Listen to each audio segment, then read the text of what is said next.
All right, welcome back to Spartan Stories.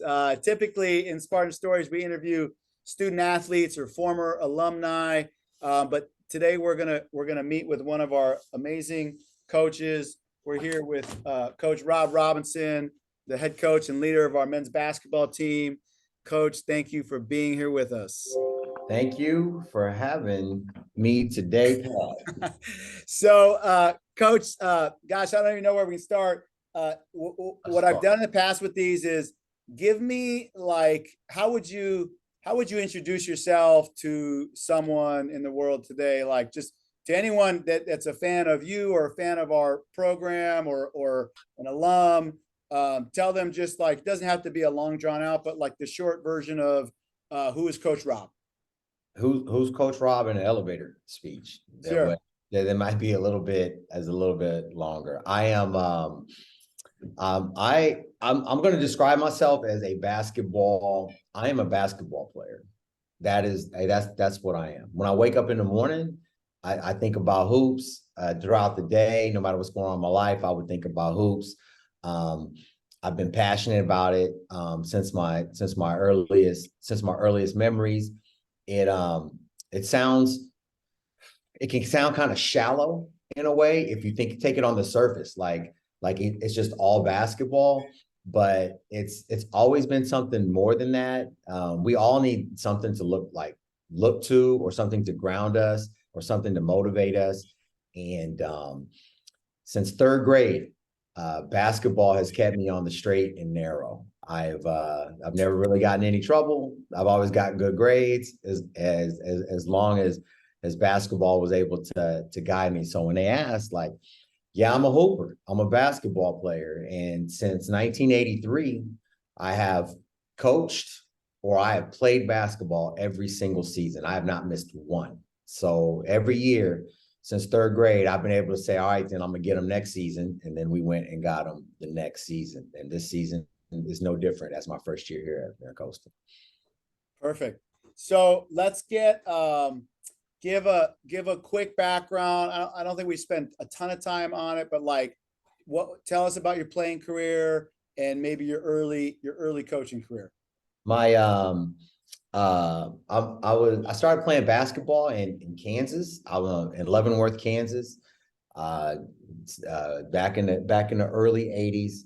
Basketball is a really big deal. I grew up pretty close to Kansas University.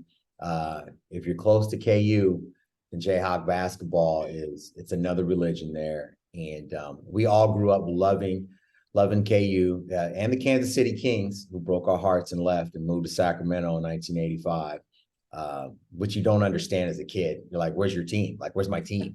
And now the team's in a different state. California did not need the Kings. No. Yeah. But being close to KU, I was in a city, not a small city, not in Kansas standards, anyways. There's not a lot of big cities in Kansas, but the city I grew up in wasn't that small, and our high school was really big, and it was a really big deal. And so when I was a kid, it was a huge deal to play high school basketball at Leavenworth High School. And so as early as second and third grade, that's what every kid wanted to be. You wanted to be a pioneer. H3, everybody in the city, H3. And H3 meant all you had to do in life was hustle, hustle, hustle. And that was our high school motto for basketball. And we all took it at a young age. So basketball is a big deal to our community. And so I was able to gravitate towards that, along with other sports. But it was always the thing I enjoyed the most, and it was the most popular thing in our town. So I grew up playing there. But when I was 16, my pops moved us to California. He worked for the feds, and he worked in federal prisons, and he got a job in Lompoc. And so I ended up going to Lompoc Cabrillo High School for my last 2 years, and that's what brought me out to Cali, where I played high school basketball out here. From there, I played junior college for a stint up at Allen Hancock Community College. I played at Stephen F. Austin State. I was a lumberjack in Texas before finishing my hoops career collegiate-wise at University of California, Riverside. I went to UC Riverside there in the mid-90s. This is where I got my degree. where I finished my college career, where I met my wife. She's on the softball team. We ended up getting married a year or two after graduation. But that was career. As soon as I got done playing, I figured I wasn't ready to stop playing. And I wanted to still be in the gym. And if you're a baller, then you just want to play for the rest of your life and get paid to do it. So I started coaching to stay in the gym, waiting for the next tryout or the next opportunity to play professional. And so I was able to jump on at Allen Hancock Community College in 1997, 98, as I was preparing to go to the USBL and play for the Columbus Cagers in the USBL back on the East Coast. And that kind of started the coaching career, like right there over at Allen Hancock College. And when I was up there, I didn't think I was gonna. I didn't know if it was gonna. I thought I would coach, and I thought I could make it a career. I thought I could make basketball a career. But when you get to the professional ranks, you figure out really quick at how good you are or how good you are not. And so after being in the USBL for like a month, I knew I was going to be a coach. Yeah. Not that you can't play, but my gosh, those dudes are so good and so big, and there's so many of them. And so I really got kind of fortunate when I got done with the USBL after the first season. Well, I was actually the coach of the team at the end, but that's another crazy story. But I came back here and I needed a holding pattern for a year before I went back to the USBL. And so I took a high school head job in October of 1998, thinking it was going to be one season. And that ended up being 20 seasons of teaching and coaching at the high school level. From there, I got myself back into junior college at East LA Community College. Had a really good stint, really good run there for 3 years.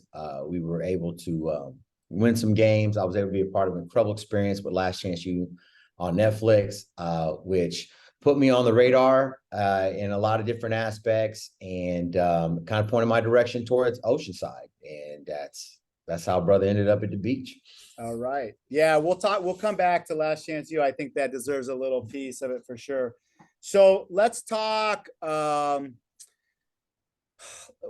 When you look at your coaching / teaching / call it your life philosophy, or how you want to influence people, or what you stand for, how would you tell potential recruit, former alum that are following, like how are you approaching this, and what is your philosophy and how you do things? The philosophy of it's been an evolution from 1998 to now. You're talking about almost 25 years of coaching. It's definitely different today than it was when I started. If any teachers are listening, or if you've taught, you're definitely not the same teacher you are in year 20 that you are in year 1. And basketball is no different. I coached basketball probably for the first 5-7 years that I was in it. I was a coach. And then for the last 14 or 15 years, I'm more of a teacher than a coach. I was able to make that change to teaching inside of the rectangle and coaching more outside of that rectangle being the court. Whereas when you start off, you're so emotional and you think you're still a player. And so you see the game from a selfish standpoint, which is why I understand the players so well. Like today, basketball is a team sport, but it's you have to be selfish in it to be good. You have to work on your own. Got to have a lot of moxie. You got to have incredible confidence. But it is a team sport. But I understand the individual aspect of it. And when I started coaching, I got to say I was pretty selfish. And so over the years, as you get more mature and learn more, I made that change from coaching to teaching. And so I approach basketball and coaching kids more from a teaching aspect. I don't practice plans are lessons plans, and what we teach is a curriculum with a goal in mind or an outcome. For a kid going to high school, it's it's going to be a high school diploma. If you're at a JC, it's an AA, or at college, you want to get a 4-year degree, or in that subject matter. And in basketball, we do the same. I look at it the same. You graduate from basketball at the end, and that is, man, there's so many life lessons to hoops when you take the basketball aspect out of it.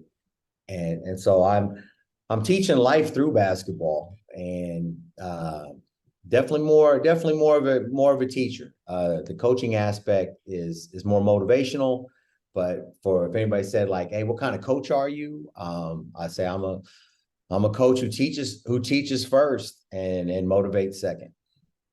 Okay. I love it. So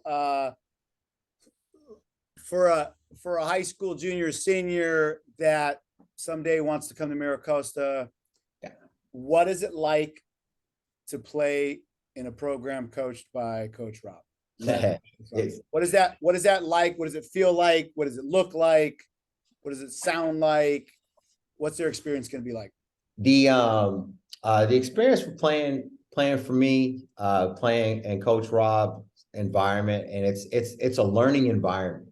Like the gym is a classroom, and it's a learning environment. And I work incredibly hard every day to create the best learning environment that I can on a daily basis, to where a kid or a student athlete, like, they feel comfortable coming in, like, to learn. Like, nobody wants to waste their time. And if a kid feels like he can get better or he'll learn something, they'll be anxious to come through that door. So I'm constantly trying to create like a learning environment in the gym that's inviting, and we're like, hey, I want to come. Like, I want to be in there. I want to work out. That's where I want to be. But playing for me is a little different. I grew up in a time where coaches were very authoritative. There wasn't a lot of personal relationship between you and the head coach, although, like, later on in life, you always came back and you were friends with that coach and you respected what he did for you. But during the process, there wasn't a very good relationship with your coaches in the 70s and 80s or even 90s. It was more like, that's the coach, you're the player, you do what you're told. But although I respected that, I never really enjoyed it as a player. I didn't. I wanted. I was kind of mature for my age, and I always wanted to talk to the coach, and I always wanted to have a relationship where I can go and be like, hey, what about this? And what about that? This is what I'm feeling. This is what I want to do. And it was never, you just couldn't. And I mean, to put it mildly, like, I don't know if I played for a coach who wasn't a-hole, or, you know what I mean? Like, they all had that to it. And I always said, if I'm going to be a coach one day, I'm going to do everything they did without doing that. I want to instill the same lessons in life, but still have it to where you're not looking over your shoulder after every pass, every shot, after every mistake. So like playing for me, there's a lot of freedom. There's a lot of freedom to it. But I mean, I expect, I have a lot of accountability as well, but it's a hard mixture to do. I realize that, but I try to create a fun environment for basketball where I can create an experience for every kid that can last them a lifetime. And that's important. The experience of basketball at college, even in junior college, if you come play for us as a Spartan, it's only 2 years. Now, that's the only 2 years you play. I guarantee you'll be telling stories about it for the next 75. And so I try to make that experience as best as possible, so that when you have that 70 years of, it's probably, actually, let's not say 70, it's probably 5 years of reality. And then the next 65, you start making up stuff about your basketball career. And so it's 65 years of exaggerated stories, but I want them to be good. I want them to be good. And it motivates me. It keeps me up at night. It does. It motivates me for every kid, and it keeps me up at night trying to find the best way for this kid to have the best experience possible within the team setting and with what we want to do at the collegiate level, both academically and athletically. But playing for me is going to be fun. If you play for me, you get to shoot the ball. If you can't make it, then you just don't get to play. But you're You got to work on your game. You have to fall in love with your jump shot and your game. We love gym rats here. But being a Spartan, it's a culture. It's a culture of learning and of positivity, and that's why it's such a good fit for me to be here, because I'm positive every day. No matter how negative the day ends, the next day I'm going to be positive, and that's kind of the whole vibe around here. So it was a really good fit to be here. So you hit it, and I was going to ask you, because I've heard you say everyone gets a clean slate the next day, right? That's part of your philosophy, which I think is very it's unique, and it's very important at this level, and probably all levels too. You know, when you're talking about 18, 19, 20-year olds, very few of us at that age are finished products. And so we're all in process, we're in development. So when you say that, and I think you kind of touched on it, that like you're going to be positive next day no matter what, but what is it, how do you view like that saying, and what do you mean by it? What do you think, how does that impact your athletes? Well, to come with a positive learning environment, or to come with a positive attitude, you have to have a short memory, and when you're doing things where you can fail, and in basketball you're going to fail. It is hard. The shooting percentages are low. People are good. It's athletic. It's difficult, and playing basketball every day at a high level is extremely hard to do. And unless you're in that environment, you can't even imagine like the pressure physically and mentally on a young man to perform and compete. You think a lot of guys are just going to show up and you're just going to play, but it's so much harder. It's so much harder than that. And kids are immature anyway when at 17, 18, 19 years old, even into the early 20s, and they make a lot of mistakes. And so when I began coaching in high school, they're even less mature. And I picked up the philosophy then. Like when I first started, I used to be mad at kids, which is completely futile. It makes no sense. I used to be mad at kids, but then something miraculous happened in the early 2000s, and that's I had my own kids. And once I had my own kids, I figured out, going through that process of just getting them to first grade, that being mad at a kid makes no sense, like at all. And no matter how upset you get with your own kids, and believe me, my kids are wild. I had some days where I was not happy with them. But you love them so much that the next day, like they always get a clean slate. Your own kids always get a clean slate with you. No matter, you'll kiss them before they go to bed at night, and it's okay and it's all right. And being a father helped me be a coach in that sense, to where I was able to forgive and forget. So it just became a part of what I am. And eventually, like it was easy for me to forgive because I knew what I was working with. And so my philosophy is pretty simple. Like every day, no matter what happened the day before, if a kid comes with the right mindset, with an open hand, clear eyes, like a full heart, if he has those things, like I'll wipe the slate clean. Let's start right then, right there, and let's get better.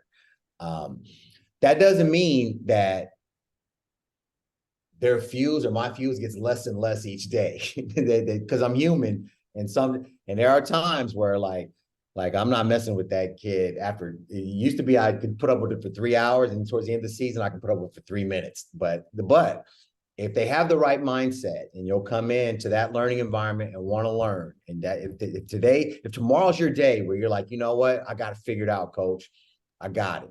I'm gonna work hard. I want to be part of the team. I want to graduate. I want to use basketball as a tool. I want to learn something. I want to be educated. I want to be a responsible adult. Like all those things. When all that stuff starts clicking, I'm right there.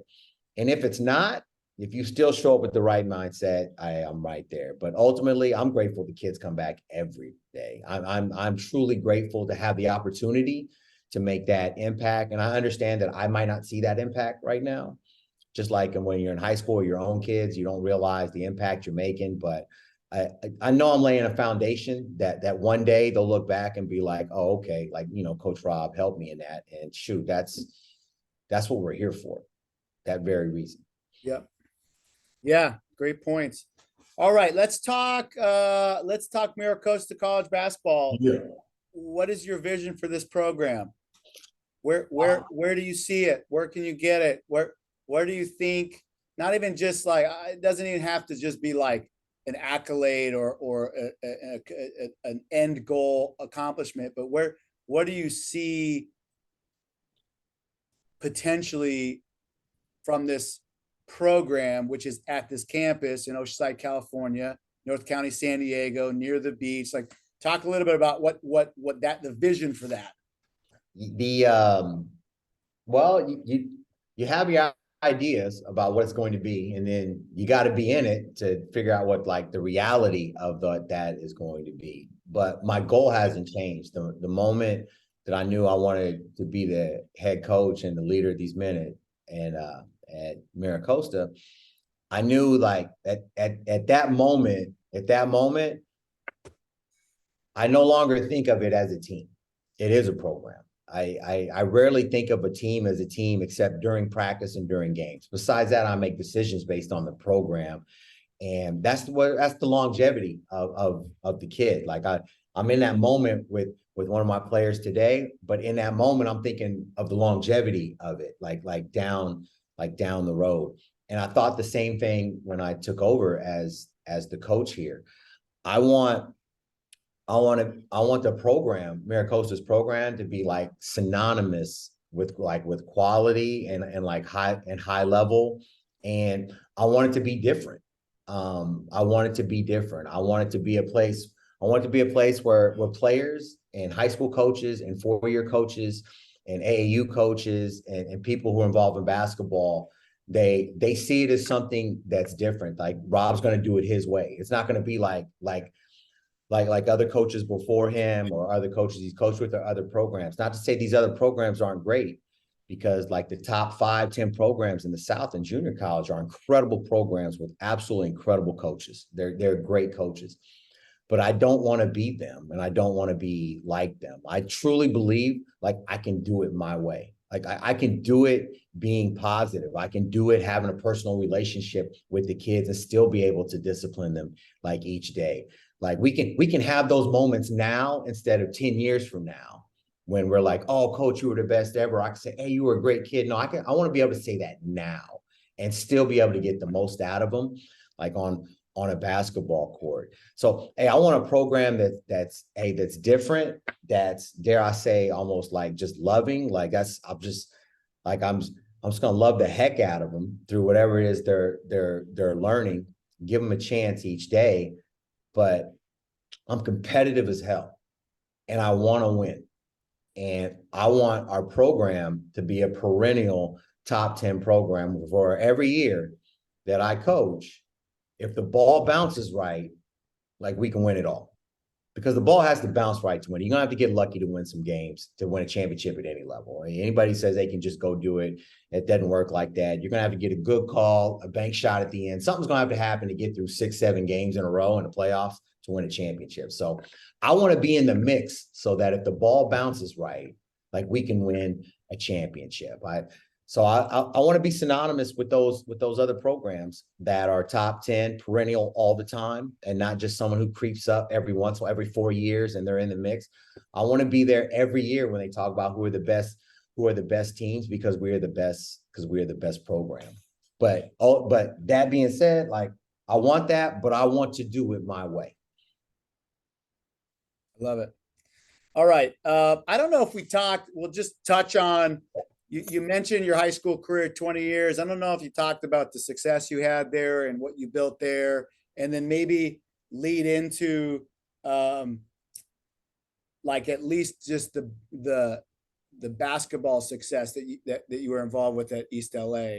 And then we can talk a little bit. I'd like to talk a little bit more about the Last Chance U is unique separately, but tell the listeners about the high school program that you built, and then what happened when you went to East LA. I took over a high school basketball program in 1998, 1999. They weren't a bad program by any means, but they weren't a championship program. And it was in an area, I'm in the Inland Empire, where basketball is pretty competitive. There's some pretty good teams around there. And then the high schools they actually built around me while I was there were incredible. Like it was a pretty high level of sports there, but I was able to be successful over over 20 years. I won over 400 games. I was fortunate enough in the last 5 or 6 years, we got really good to where we'd won a Southern Section championship. I played in the state finals. Got a lot of individual awards too as a coach in Southern California and even in the state. I was over the long haul. I was a successful high school coach. I won a bunch of games, and I believe I won 7. I want to say I won 7 league championships while I was there. I think the thing I'm most proud basketball wise for high school was in 20 years there was only 2 seasons where we didn't take first, second, or third, no matter what league I was in. We always made the playoffs. Even if I had to get a 3-way tie for third, I would find a way to get there so we could get to the playoffs. So it was a fairly successful run. It was at a good high school though, and I had a lot of good players. But those 20 years did teach me something, especially when I got my first like real award for head coaching. I got it was the county coach of the year for the Inland Empire. And I remember thinking like I didn't do anything different this year than I did 3 years ago. And so that was my first real moment. It's probably it's 2008, 2009. That was my first real moment when I figured out it's all about the players. It's not about the coach. And which was part of my maturity of thinking it wasn't about me like anymore, because we got some really good players there. And when I didn't have really good players and I coached, we didn't win. And then I had good players and I did the same thing, then we won pretty big. And so it really is about the players. So fostering that relationship with the players is the most important thing, because it's about them if you're going to be successful. So we won some games, 20 years, had a great run. But I went back to junior college. I started coaching junior college when I first started in the business in 1997, 98. And I ended up going back and got hooked up with an incredible basketball program, East LA Community College, with Coach John Mosley, who gave me a shot to coach at the college level and gave me a ton of responsibility and let me coach and let me do my thing. And it really helped prepare me for this. But we had a really good 3-year run at East LA, winning 30 games, 28 games, deep runs into the playoffs. But it also, as we just touched on, gave me this most incredible opportunity that happened for us. When I took the job at East LA, the head coach was in negotiations with Netflix and Last Chance U, a documentary series about junior college athletics. But he didn't tell me. I had no idea, but he had started the process, but he wanted a mature assistant because he thought if he was to do this, he was going to need some help, which helped me get on the staff. But I didn't know. I had no idea. I was on the job for 4 or 5 weeks before John Mosley ever told me. We're in a cart one day and he says, "Hey, Rob, you know anything about Last Chance U?" And I'm like, "Well, we're a football family. My sons all played football. They played college football, high school football. We were in the cult that is Pee Wee and Junior All-American football. So we're a football family. So we loved that show." When he said, I'm like, "Yeah," and he goes, "Well, they're going to do it for basketball, and I think they're going to do it here." And John is so humble and so unassuming and not knowing things. He didn't even realize how big that was. He was like, "Yeah, it's this thing they're going to do," and he hadn't even watched the football ones yet. So I realized the impact and the cultural and athletic impact it has on society, the show. So I knew it was going to, but I had no idea what the show was going to be like. And so my first year at ELAC, the camera crew showed up at the beginning of the season, and I was part of a reality show documentary, which was a very interesting experience. It's tough to get used to. People ask all the time, how was it? That's what their question is. How was it being on that show? What was it like? And it's not easy. But you do get used to it. It's not easy. It's not easy getting out of your car and somebody putting a mic on you for 8 hours, or having a conversation, just a random conversation, or you're talking about the churro food truck out front, and there's a camera right in between you and the person that you're talking to. It's something that it can be tough to get used to. But over the course of 3 years, because Last Chance was on our campus for 3 years, off and on, I did get used to it. It was an incredible experience. I met some great people. I got a chance to be seen worldwide coaching hoops in an incredible program. I just fortunate. I mean, it's really one of those things where, I mean, I really lucked up to get into it, but you're taught when you're young. The pops used to always say, the harder you work, the luckier you get. And I worked my ass off to get to ELAC. I worked hard to get that job, 20 years, and I grinded that whole summer to find me a college job. And I did get one. And geez, I was rewarded by being blessed with that incredible opportunity to be on Last Chance U for 2 seasons.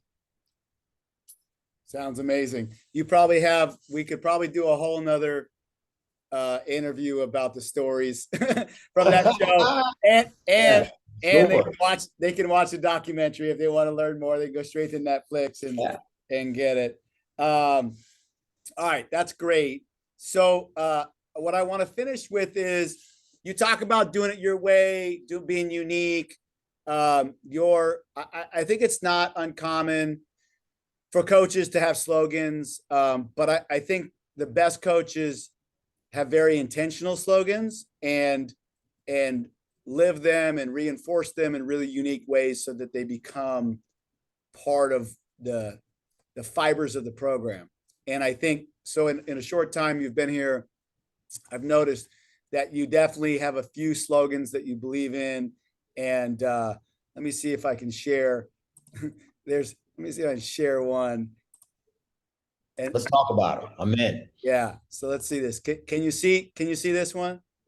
Jump stops save lives. Yes, they do. But let's talk a little bit, and I'll take this down just a bit. I'll also mention that at some point there'll be shirts available, and some of Rob's shirts and slogans and kind of life mottos I think they're really cool. So jump stops in general. I think the other one you had is, no matter what the question is, the answer is jump stop. My question is, what is your infatuation with jump stops? My infatuation with it started in high school, where as I began teaching more in basketball, things really come down to the foundation and details and fundamentals, no matter what you're teaching, whether it's senior English, which I taught for years, or basketball. And so at its foundation, probably about almost 10 years ago, I came up with a slogan, JCJ, which stood for jump stops, chest passes, and jabs. And so I started instilling that into my players every day at the beginning of a season. We're going to jump stop. We're going to chest pass. We're going to jab. We're going to jump stop. And so now throughout the season, throughout the career, I could just say JCJ, and I understood, like, hey, we're going to be fundamental. It started as that was the fundamental, but it ended up becoming, and I had no idea it was going to take a life of its own doing that. But it ended up becoming JCJ just meant be fundamental and detailed in what you do. And so I used that in high school, but it kind of expanded more when I got to junior college, as I started centering more around jump stops. And this took a life of its own as well, because I noticed so many kids were so athletic and they weren't jump stopping, like literally jump stopping to make a play in basketball. And my first year over at ELAC, our kids had a lot of issues. They had a lot of issues, a lot of off the court issues. And I started just equating jump stops to what they were doing in life. And a lot of these kids are living this fast life off the court, and they're making bad decisions while they're playing fast off the court, and they're making bad decisions playing fast on the court. And so I said, well, let's just start jump stopping in the street. Let's just start jump stopping at the party. Let's jump stop when you're driving your car. Let's jump stop when you get in an argument with your girlfriend. Let's just start jump stopping. And it went over really well with those dudes the first year. And it used to be a basketball term to being fundamental. but it turned into a life term for the kids to slow down, because in basketball, your rate of success shoots up exponentially or higher once you jump stop. Because once you jump stop, you're under control and you can make a decision what's next under control rather than it flying around you and you having to make it on the fly. And so I try to get the kids to understand the same thing. Like, if you'll just jump stop in a basketball game, your next decision is going to be pretty good. And when things start going fast around you off the court, if you'll just jump stop, your next decision will be informed. I'm not going to say kids are always going to make the right decision, but at least you'll be informed and the world can slow around you so that you can make a better decision. So I preach jump stops. And my goal is that when a kid leaves, just like when I started with JCJ, when they hear like, hey, you need to jump stop, it's more than just basketball to them. It's about making quality decisions under control. And so I put it on everything, every short, every shirt, everything I can find. I'm just throwing jump stops on everything. I'll put it, if MiraCosta gave me the budget, I would put it out on that freeway sign out there right now. It would just have a Spartan head and say jump stop. That was it. And it's I believe in it fully, because I believe that basketball is the greatest teacher of everything. And I know other people like other sports and they have other things, but basketball saved my life. Basketball saved the lives of so many guys I know. And I know it sounds, like I said earlier, it sounds shallow, but it's not. It kept me out of trouble. And basketball is an incredible teacher of life lessons. And I love using it to teach those life lessons as we can be competitive and play the greatest sport ever invented. So jump stops are a real thing. And I believe it saves lives. And I believe it helps you academically, and I believe it helps you socially. And on the basketball court, oh my gosh, like if we could ever just get kids to just do it 90% of the time, I think we would win 90% of our games. Yeah. All right. That's one of the first slogans. I love it. The second slogan is you have a shirt that says 5 reasons. So yes. Tell the viewers about 5 reasons. I have a slogan on a shirt for my kids, and it says 5 reasons why. And what I mean by that is I'm going to ask kids to do things that they don't want to do. I'm going to ask them to get out of bed and be on campus by 9 o'clock. I'm going to ask them to open up their canvas and go on their classes every day. I'm going to ask them to lift weights after practice. I'm going to ask them to take care of their bodies when they leave the gym. I'm going to ask them to be good citizens. I'm going to ask them not to get in trouble. I'm going to ask them to respect authority, even when you don't want to respect authority. You look them in the eye, because that's the authority. You just got to go with it. I'm asking them to run when they don't want to run. I'm asking them to pass when they don't want to pass. Constantly asking of my players things that they don't want to do or what comes to them naturally. And so what you get when you ask these players this is there's always the question of why. Like, why do I have to do that, coach? And that's today's generation. We weren't too much different. Like the guys that are our age, if you're over like 45, you thought why, you just didn't ask. Yeah. It was a different type of generation. We wanted to challenge our authority. It was just different. We couldn't. Well, this generation does. And these kids will be like, well, why I got to do it? Well, why do I have to be there? Well, why do I have to learn that? Like why? And so my 5 reasons why are pretty simple. My 5 reasons are books, tuition, fees, room, and board. And those 5 things equal a college scholarship. I'm telling the kids, if they do what I ask, if they do it, you'll give yourself a chance to get a college scholarship. And if you can get a college scholarship, it'll change the trajectory of your life. I don't care how much money your parents make or how much little they make. If you get a scholarship and you earn your way through college, that is an accomplishment that sets the foundation for success for the rest of your life.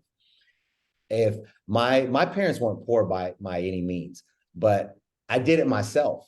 And that gave me the confidence to do what I did immediately after I got out of college. It gave me the confidence 5 years down the road. I didn't owe anybody any money. I made my own decisions. Like I had that confidence because I had earned a scholarship. And that's what I want for these kids. I want them to earn a scholarship, earn their way, and have that self-responsibility. So a scholarship are those five things. If someone offers you a scholarship at the college level, they're going to give you a place to stay, something to eat. They're going to pay for your school and your fees, room, board, tuition, books and fees. So 5 reasons why. I put that on a shirt. So if a kid asks me why, I give them 5 reasons as to why you're going to touch that line, why you're going to make a chest pass, why you're going to lift weights after, why you're going to go to sleep before 10 o'clock and get your butt up in the morning and get here at 9 o'clock and then try and learn something. Those are the reasons. Those are the reasons why. And I think definitely they're good reasons to go by for the kids. I agree. All right, Coach, last thing. So somewhere on a shirt, I've seen you write sun, sand, and hoops, and it's got a palm tree. And so MiraCosta is literally minutes from the ocean, beautiful Pacific Ocean. You're a guy that spent 2 decades or more in the Inland Empire where it was hot and you were not by the coast of the ocean. So, so what is sun, sand, and hoops? What has it been like in your experience getting to move to a place where you're by the ocean and you get to go down to the beach, take a walk, take your dog on a walk, Oceanside Sunset Market? Like, what? Just talk a little bit about that. And so for a young man that's coming from a different area in California, out of the state or internationally, what can they expect from this environment of sun, sand, and hoops? Sun, sand, and basketball. I moved down here half a year ago from the Inland Empire, and you have in your mind and your idea, especially because I'm from the Midwest, and I remember when I moved out to California, I thought, oh man, it's just all beaches and trees and bathing suits. I remember thinking that's what it's going to be. It wasn't. It wasn't that at all.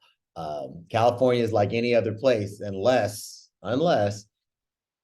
you're in a beach city. And I was able to move to a beach city, and it's been an incredible experience. I see the sunset at night on the Pacific Ocean. I walk my dogs in the morning as the sun comes up on the other side of that pier. It's never hot. It's rarely cold. It's a great environment. It's if you ever live close to the beach, people are just different. It moves slower. I smile a lot more here. I don't sweat as much more here. I get to wear, when you live other places, and I grew up in Kansas, so either I had on a big jacket or you're just sweating to death. It's one of the two. All right. And so here you get to wear all your cool clothes all the time. So you always get to look nice, which is cool. You get to wear, and if you grow up in where there's severe weather, like I'm serious about my shoe game. And so if you grow up in severe weather, like your shoes are always getting messed up because there's snow on the ground or there's sleet or it's wet. Here, no, you can wear nice shoes like all the time.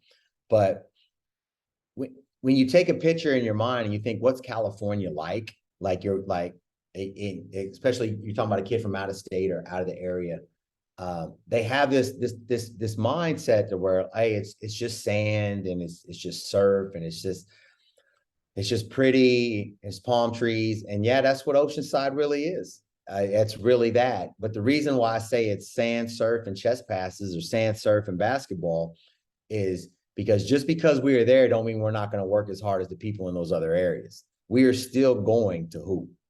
We're just going to do it in a prettier place with nicer weather, but we're still going to play and go as hard as anybody in any of those godforsaken places I've lived in before. We're still going to do the same things, but we're just going to do it with palm trees and beautiful sunsets. And I'm the luckiest coach like in America. Literally, I am. If you could see me walking my dog after practice, what could be better? And so, if you're thinking about coming out and being a part of that, it is what you think it is.